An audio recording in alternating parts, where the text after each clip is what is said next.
Faith is one of the most misunderstood words in the Bible.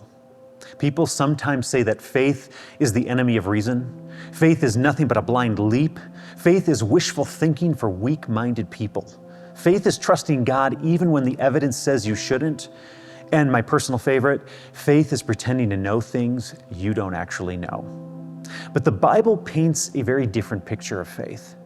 You see, in Hebrews chapter 11, verse 1, the author of Hebrews asserts that faith is the assurance of things hoped for, the conviction of things not seen.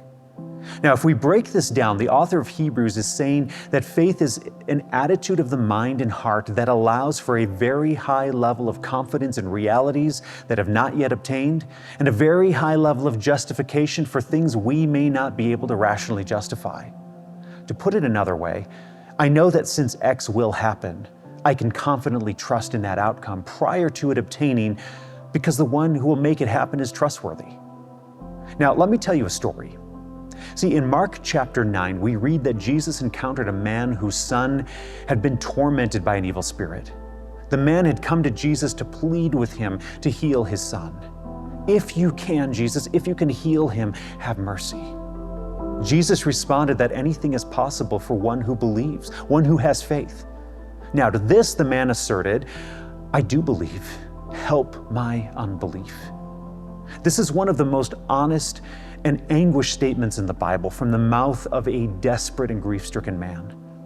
But I want to suggest that this also represents two sides to the coin of religious knowledge, or more specifically, two sides to faith.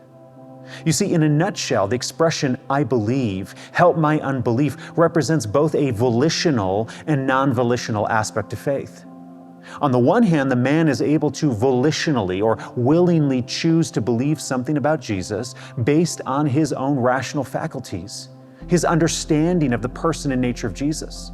The man's assertion of belief is rooted in his acknowledgement of a certain set of facts that he has acquired concerning Jesus.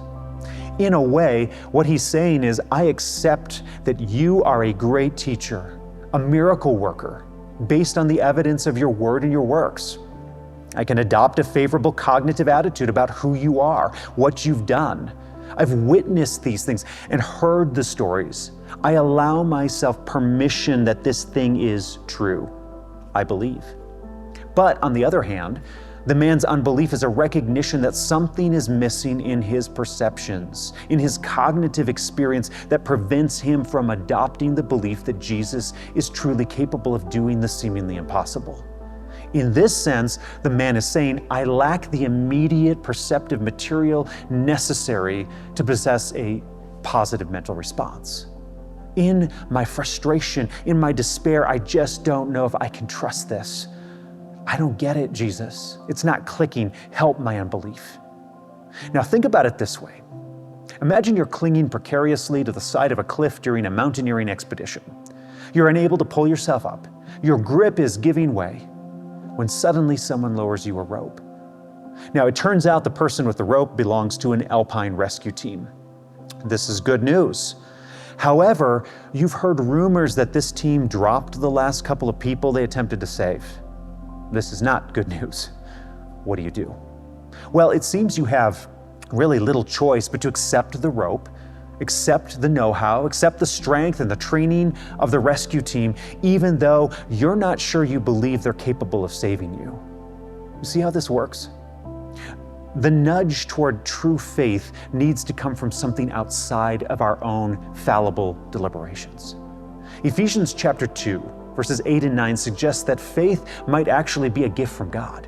Our faith may be expressed through movement toward God, but all the while God is moving toward us, giving us the ability to trust Him. Help my unbelief is a recognition that belief cannot be conjured out of thin air. Help my unbelief is an invitation to have the right plausibility structures placed in our path so that the right cognitive attitudes can form. Help my unbelief is a request for grace.